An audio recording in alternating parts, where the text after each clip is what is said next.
ஒரு மாதிரி எஸ்டேட்டாக ஓடிடுவார். அந்த பிள்ளைங்களை பார்த்தாலே அவங்க வந்து எப்போதுமே அந்த குட்டி பிள்ளைங்க இவரை பார்த்து மார்க் பண்ணிக்கிட்டே தான் இருப்பாங்க. ஈவன் அந்த பார்க்கை வந்து கீப் பண்ணுற அந்த பர்சன் கூட இவரால் இரிட்டேட் ஆகுறாரு. அவர் கூட கைண்ட்னஸை வந்து காமிக்கலை.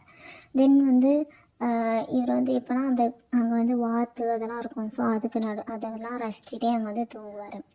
எல்லாமே வந்து என்னென்னா இது வந்து ஈவினிங் வரைக்கும் நடக்கும். நைட் என்னென்னா எல்லா பாய்ஸும் போயிடுவாங்க. அண்டு எல்லா இடமே அமைதியாயிரும். ஒன்லி வந்து அந்த நைட் டைமில் வந்து என்ன இருக்கும் அப்படின்னா, இவருக்கு வந்து ஒரு டேலண்ட் இருக்கும். என்னென்னா நல்ல கிராஃப்ட் வரைகிற டேலண்ட்டு. ஸோ அவர் வந்து ஒரு பொண்ணை வந்து அப்படியே செதுக்கி வச்ச மாதிரி வரைஞ்சிருப்பார் எல்ஃப் ட்ரீ அந்த இதில். ஸோ அந்த இது வந்து டாலாக அந்த பொண்ணு நிற்கிற மாதிரி ஸ்ட்ரைட்டாக இருக்கிற மாதிரி இவருக்குரிய டிஃபார்மிட்டி அந்த பொண்ணுக்கு இருக்கார். ஸோ அந்த மாதிரி ஒரு பொண்ணை வந்து இமேஜின் பண்ணி வரைஞ்சி வச்சுருப்பாரு. ஸோ அந்த பொண்ணு தான் இவங்க கூட நைட் வரைக்கும் ஒரு ஃப்ரெண்ட்லியாக கம்பேனியனாக இருக்கிற மாதிரி இருக்கும். ஸோ அவங்க ட்ரா பண்ண ஒரு விஷயம் மட்டும்தான் இவங்க கூட கடைசி வரைக்கும் அங்கே இருக்குது. ஸோ அப்படி தான் வந்து இந்த போயம் வந்து முடிக்கிறாரு. ஸோ இந்த டைலன் தாமஸ் வந்து இந்த ஒரு சொசைட்டிக்கு ஒரு நியூஸாக வந்து ஒரு தீம் வந்து கொடுக்குறாரு.